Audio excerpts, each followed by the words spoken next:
Welcome to Sustainable in the City, where Nashville sustainability champions take the spotlight. Join Urban Green Lab and Zero Waste Nashville as we dive deep into the stories of everyday Nashvillians. We'll chat with your neighbors, coworkers, and fellow community members about the small sustainable actions that are making a big impact on Nashville. From reducing waste to planting trees, our guests will share their stories about the benefits, barriers, and motivators behind everyday choices. Tune in and be inspired by the power of individual action. This is Sustainable in the City. Hi there, welcome to Sustainable in the City. My name is Allie Omens. I'm the Zero Waste Program Coordinator for Nashville Waste Services. We are a division of the Metropolitan Government of Nashville and Davidson County, and we provide education and outreach to residents across Nashville to learn how to reduce, reuse, recycle, and compost their waste. And I'm Karissa Hampton. I am the Sustainable Households Manager with Urban Green Lab, and we are a Nashville-based nonprofit that teaches communities to live sustainably. Last episode, we ended with Blake's tip. He encouraged us to fix things at home with saving money as a motivator. I actually looked at my dryer that had been having issues. The timer was messed up, so the clothes would never stop drying unless I came down and manually opened it. I actually did a little research on the College of YouTube, as Blake liked to call it, and I found that the timer was actually more expensive to replace than to just sell it as is. And so I jumped on Facebook Marketplace and actually sold it, being super clear about the issue that it had, and it sold right away. And I made some money off of it without, needing to fix it because they knew what to do. That's amazing. That's a direct example of what Blake had mentioned of sometimes maybe if you can't fix something, maybe someone out there on Facebook Marketplace can. So that's super cool, Karissa. Thanks for sharing. Yeah. What about you, Allie? Well, for my reflection on Blake's tip, I actually want to toss it over to executive producer Simone to share about her recent experience with repairing. Let me just get up to the mic over here instead of from my corner. I have a water bottle, my emotional support water bottle, as I like to call her, that the lid broke because I just dropped her a few too many times. So I tried super gluing things back together. That worked for like a day, and then it fell apart a little bit more. Allie kind of saw my chaos brain working as I tried to repair it a little more, and then just ended up pulling everything apart. And I was able to go online to the company of the water bottle and buy the replacement lid. So try to fix it, and sometimes it'll break a little bit more, and that's okay, but you can see if there's replacement parts, and that's what I did. So save some money instead of having to buy a whole new water bottle. Thank you. Thank you so much. And I really loved that it was not that long after we recorded that episode that this water bottle situation happened. And it was, again, when you think about the things we learn on Sustainable in the City, suddenly you see them all around you, like repairing your water bottle. So thank you to executive producer Simone for producing Sustainable in the City and also repairing her water bottle and showing us all how it can be done. And again, if you haven't listened to our last episode, Repair in the City, please go check that out. You can find it wherever you are listening to this podcast. But for today's episode, we are shifting to talk about where we live, our neighborhoods. Whether you live in East Nashville, Bordeaux, Creve Hall, or Sylvan Park, your neighborhood is unique to you and those around you. And maybe if you don't feel like you can make all of Nashville more sustainable, focusing on making your neighborhood more sustainable can be a really great first way to start. Neighborhoods can present really interesting opportunities for small-scale change, thinking about getting your neighbors together and really feeling the power around improving the place that you live and feeling that emotional connection of being close to home and making those decisions close to home. Our guest today is active in his neighborhood of South Inglewood and has even organized his own litter cleanups, which is super cool. He also organizes something called an Urbanism meetup. He's, of course, going to define for us what that means a little bit later. And again, we're just really excited to have him share his thoughts. Yeah, so that special guest in the studio today is DJ Sullivan. DJ, we're super excited to hear about all the things that you're currently working on, but let's start from the beginning. Can you tell us a little bit more about your sustainability journey? Thank you for having me on the show. I would say I grew up a kid of the 90s, and we were told, recycle and do all that great stuff for the environment, plant a tree. It was all very positive back then.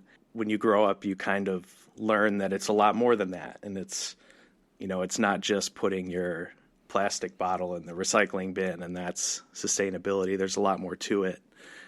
So I would say now, as an adult, my sustainability journey, as I would call it, would be really kind of a subset of my interest in urbanism. And how do litter cleanups for you, how do they relate to urbanism? I know we want to define that for our listeners to make sure, and I would actually love to even hear your definition of it myself. Sure. Urbanism, to keep it very basic, is the study of how cities work, but it can also be very small cities or small towns. Part of urbanism is walkability. Even a town of 500 people can benefit from walkability. It doesn't have to be all about subways and airports and huge cities and elite cities. Urbanism can really be for pretty much everything. Thinking about urbanism as it relates to litter cleanups and how picking up trash, beautifying your area, how that for you relates to urbanism. Absolutely. So I think a very important part of urbanism, which again is kind of like the umbrella of how we understand our built environment that we live in, is that there are some big projects, like you talk about the transit referendum that's coming up, or you talk about building a few miles of sidewalk or buying new buses. That's a big project and a lot of people would support that. But litter cleanup is kind of like the lowest common denominator. Like really almost anyone can do it. And that's the beauty of it. You don't need a lot of money. You don't need permission from your local government. Like if I wanted to change the stripes on my road, I would need all kinds of permissions and probably they wouldn't even let me do that.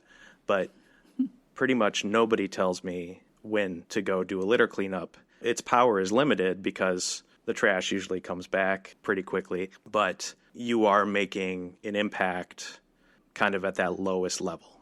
Mm-hmm. So a lot of people can, maybe not be motivated to go out and pick up litter because of that reason, that the trash will end up back on the road. I guess I'm curious, what got you into litter cleanups? Was there a specific moment or reason that inspired you to start on your own? Honestly, I don't remember a light bulb moment, but I think it was just realizing how simple it was. I ordered a litter grabber, whatever you want to call it. They're between $10 and $15, fairly cheap investment. I might have even started in my own yard and just done that. And then I started and I cleaned the 5 or 6 houses closest to me. And then maybe I went and did a litter cleanup with my neighborhood association, the South Inglewood Neighborhood Association. They organized a cleanup. So I went and did one with them at the park. That's great to think about, too, that you mentioned that it can start small, even thinking about just your yard and if there's a little piece of trash that's blown in from the street or anything. And also loving that mention of just how maybe accessible it can be, if I can use that word to describe it, that you don't need a permit, you don't need some permission to just do that small part to improve your neighborhood, and it can make really powerful impacts. Yes. I'm curious, have you felt positive impacts from the litter cleanups that you've been doing around South Inglewood? What are some of those impacts that you see either for you or just generally when we think about picking up litter? Honestly, some of it is almost the opposite. It makes you, oh no. It's like once you start doing a litter cleanup, then you just see trash everywhere. Yes. Whereas when you're normally if you just go for walks or jogs, you probably ignore that trash. But since I feel like I kind of own it now, it's almost like, oh man, I need to get back out there and do a litter cleanup. Maybe kind of a blessing and a curse, right? The more you know. Exactly. But I mean, the positives, you're making a difference. Even if, you might clean a sidewalk and it might stay clear for 4 days. So people who walk their dog, people who push their kids in a stroller, they get a clean sidewalk for a few days and nobody spent any money to do it. No tax money was spent, not really many resources were spent, just my time. So you kind of have to have it as a pay it forward mentality. you have to kind of get something out of it yourself. You have to find an inherent reward in it, or else it's would just be miserable. Yeah, I've always, on a Sunday, I might take my kids out and we'll start cleaning up, and they see it as punishment, right? Because it's hot out there, and they're having a hard time. They're just like, why do I have to clean up someone else's trash? Right. But after we cleaned it up, I guess I felt like people weren't throwing as much trash out after they saw that it was clean. It seemed as though some people were, throwing out trash because there was trash already there. Right. And so I see that, throughout the city, places where there's a lot of trash, people feel more comfortable throwing out trash. Absolutely. And I'm, with urbanism, I'm really into the science of everything. I love reading books and getting kind of deep into the science of various things like housing and how street networks work. With trash, I have absolutely not done that. I don't know anything about the science of trash, but I have noticed that, like when I used to drive Uber, you drive everywhere on all these side streets, and there were places that were always had illegal dumping happening, or you might see someone puts out a bag of trash just on the street, and trash will gather around that bag of trash. People see a trash bag and they feel comfortable throwing trash. So I think that is, it's still a hypothesis. I'm not saying it's proven to be correct, but I would put my money on that being true, that people might be a little more uncomfortable throwing trash out of their car or just throwing a piece of trash if they say, oh, wow, this is a clean place. Like, I'm going to be the only one. Whereas if you see a big pile of trash, you're like, well, I guess this is where the trash goes. Right. So yeah, I think you're correct on that.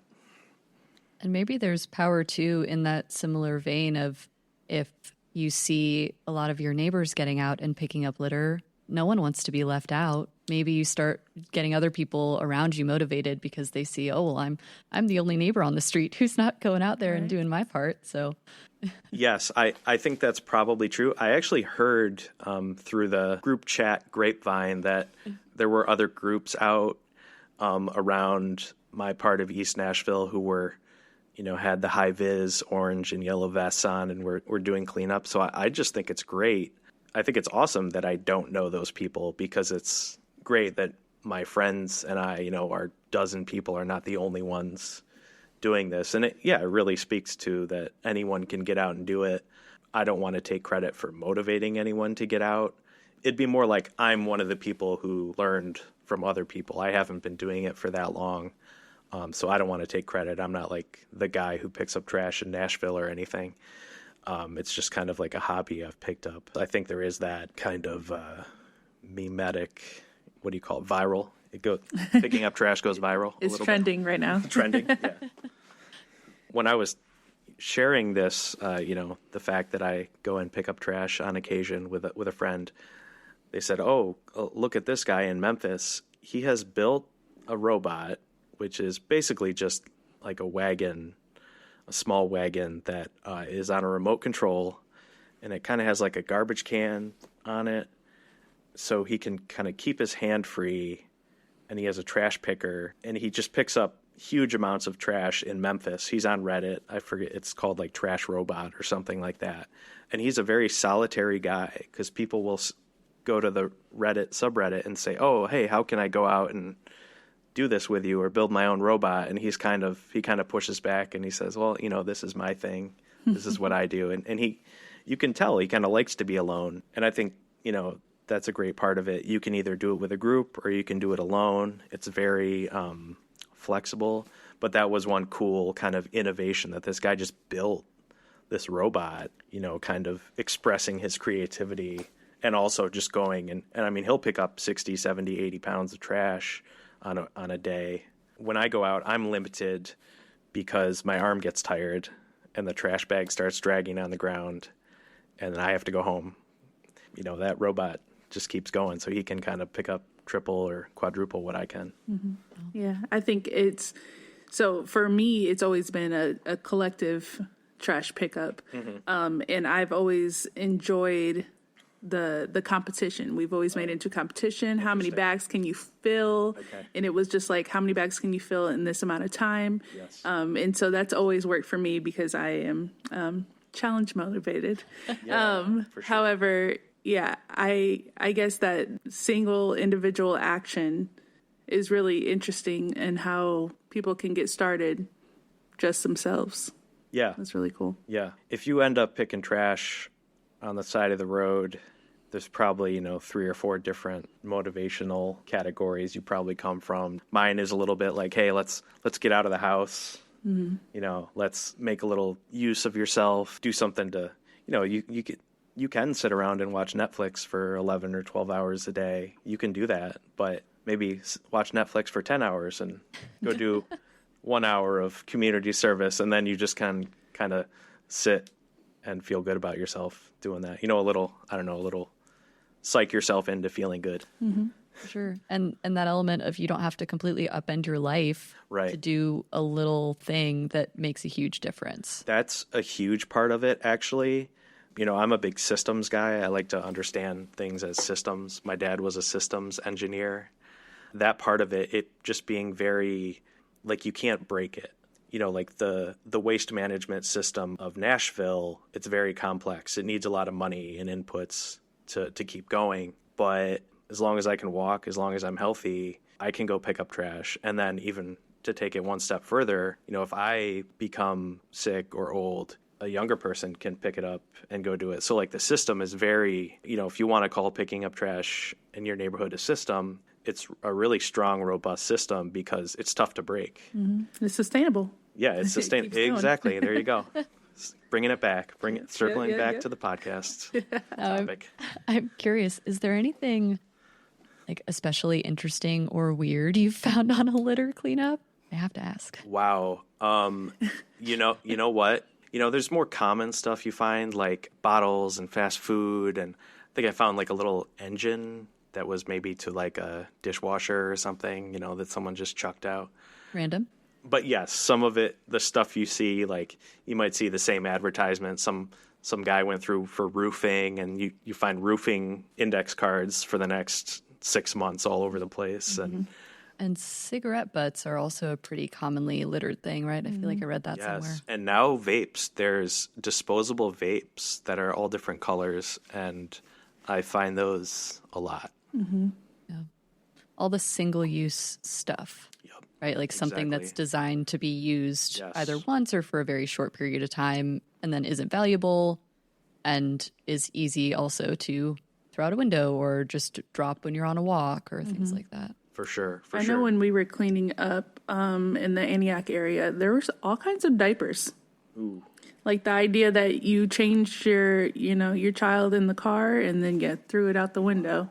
Wow. And so that always got to me, especially all the different products that, make a diaper. And just like that's what's around, our neighborhood. Mm-hmm. And so with litter in mind, I know recently I read that most kids in Nashville do not have a safe 10-minute walk to a green space. Mm-hmm. And, obviously like litter cleanup and, you're taking away a lot of that hazardous material. But can you speak a little bit more of what else sparked your interest with the urbanism as a concept? Oh, urbanism as a concept, yeah. It's funny. It's another thing I've had to kind of, I have multiple social media accounts and I lead an urbanism meetup. And then people ask me, how did it start? And I'm like, I almost like don't even know. But kind of the backfilled story is I lived in Brooklyn for 7 years, basically from 2010 to 2016. And sometime during that time, maybe 2014, 2015, I read this book called Walkable City by Jeff Speck. I still recommend it as if someone says, hey, I want to get into urbanism, I still recommend that one as the first one you should read because it's fairly accessible. It's kind of like an all-around good urbanism book. And as the title says, it's about walking and how making your city more walkable just makes it better. So I was in New York City enjoying great urbanism, taking the subway to work every day, thinking that we had won the urbanism war and everything was great. We've done it. And I said, I read my one book and I was going to live in Brooklyn forever and live happily ever after in the perfect urbanism world. And then I moved to Nashville and I said, oh, wow, not every place has great urbanism. And Gallatin Pike, wow, you can just turn left anywhere you want. And this looks really dangerous. And come to find out, yes, people die on these roads all the time. And it's a very poor walkability environment, and transit is lacking here. So that really accelerated getting into urbanism because it wasn't just a spectator sport, just kind of, taking a victory lap. It was, you got to either just be angry all the time or you have to try to make a difference. Mm-hmm. So I'm not going to say that I'm like the biggest activist. Pretty much all my urbanism friends, I would give them more credit than myself, is actually doing stuff, joining committees and trying to make a difference.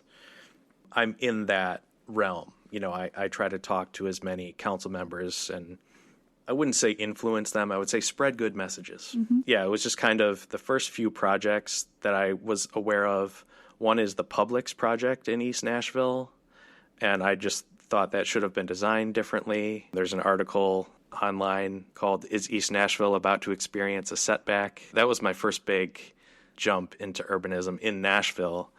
And then I started seeing other projects, and then I've just continued learning and meeting new people and talking to council members ever since then. I just learn and learn and learn. And if it wasn't interesting, if it wasn't rewarding every once in a while, I wouldn't be into urbanism. I guess it's kind of like sports. I've been into sports since I was a kid, and it gives you disappointments. You lose a game here, and then you win, and then you lose, and it's exciting. Yeah. It's interesting to me. So it was that New York experience, and then kind of like the very rude awakening, including, I didn't mention the rudest of the awakenings was the 2018 transit referendum. I was just fresh here, and I said, oh, okay, they don't have good roads now, but they got this referendum. They're just about to fix it. And then that thing got smashed, and that was my you're not in Kansas moment anymore. Mm-hmm. Okay, like there's a long way to go here, and we might have to chip away at it more incrementally rather than kind of just transfer these big city ideas to Nashville. Mm-hmm. And thinking about the meetups that we heard that you organize, I'm curious how do you organize the meetups? What do those look like? How often are they? All of the questions. Excellent. Thank you. The meetups are great. We're about at 2 years now. I think our first meetup was August 2022. And I have to give credit to the Urban Planet group. There is a website that kind of functions like a Reddit type website, like an old message board style, called Urban Planet. And you just Google Urban Planet Nashville and go from there. They've been meeting for 19 years. Wow. Some of them for that entire time. Mm-hmm. They're a very nice, welcoming, open group.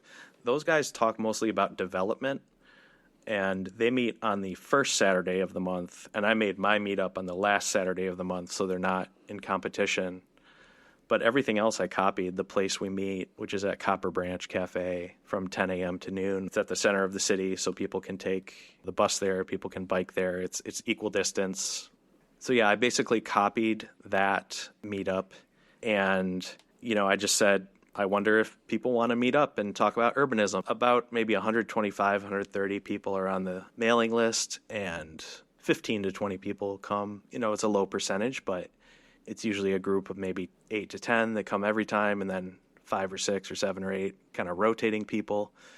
And it's, part of it is just checking in on other humans, and part of it is sharing kind of nerdy urbanism ideas, like people get really deep into some stuff like types of trains and just real deep, nerdy urbanism stuff, like the width of a sidewalk or, just stuff that my wife is like, why do you care about this? And but part of the urbanism meetup, what makes it special is that I try to keep it very general. Like in urbanism, there are definitely factions. There are YIMBYs, which is Yes in My Backyard. It's like a very pro-building, pro-housing, and they're focused on housing. And then there's like social justice groups that care directly more about vulnerable people. What's other? Oh, there's transit people. There's people who only care about trains, and there's people who care about transit and buses. And then there's even rural urbanists for sure, who are actually honestly even more into sustainability, having their own goats and chickens and making their own food and stuff. And that's all part of urbanism too. Mm-hmm. So I love it that it's anyone can come. Like actually we had this guy who's our urbanism friend. He rode his bicycle, I think 42 miles from Dixon once. Whoa. And he left at 7 a.m. and he made the 10 a.m. meetup. Wow. Yeah. That's commitment. Yeah. So that was pretty wild. But yeah, it's like anyone can come, anyone who's interested in urbanism. If you want to talk about tall buildings, that's great. If you want to talk about social justice and housing, that's also great. And everyone can kind of learn from each other. And there's something so wonderful that you're doing by bringing people together to talk about a mutual interest. I hope that something that our listeners can take away from your story is that if you're interested in something, if you have a passion, it can be so cool to gather other people and create a space for you to engage with other people on that topic. And maybe it builds up your knowledge about it, but also it just helps you feel that sense of community and belonging and knowing that there are more people than just you trying to make Nashville a more sustainable place. And for you, that's through urbanism. That's through doing the litter cleanups. Yes, absolutely. There's a big human aspect to it. And it's funny, the litter cleanups, a lot of times it's like I just leave the house for an hour so my wife can enjoy the house to herself. Going to the urbanism meetup or the urban planet meetup is actually me, self-care for me. It's like, hey, I want to go hang out, just chit chat, seeing another human, and you're not getting madder and madder as you scroll online. It's kind of scrolling. It's kind of the opposite of scrolling is seeing people in real life. And I've definitely realized that you have to get out, whether it's by yourself or with one or two people picking up trash or meeting up in a group. It's very important to not spend your entire life online. Incredibly important. Mm-hmm. And for anyone out there who might be interested in organizing a meetup about something they're interested in, whether it's urbanism or anything else, what are some tips that you might have for them, or just what are some maybe barriers they should be aware of in trying to organize meetups like yours? That's a great question. Don't be discouraged. Kind of keep iterating. Like, if you meet one place, just be open to changing. Like, maybe if you meet in East Nashville, people don't want to come there. But if you meet downtown, more people will show up. Just kind of be aware of that, take feedback. And also, attendance will be about 10 to 15% of the people you invite. Mm-hmm. Don't invite 10 people and expect 9 people are going to come. Like I told that to Roland Horton, who's a council member. He started his own, what he calls a housing happy hour, which is once a month on Wednesday. And I've gone to that a few times. I chatted with him about it because he asked me because he knew I had my meetup. And I said, Roland, invite 100 people. Like that's step one. Find 100 people to invite, or 50 people, because if you invite 50, you're going to get 6 who show up. And don't be saddened by it. Just talk. And really, it is kind of special because people are a little more open. If people don't come, then it's their loss, and that's fine.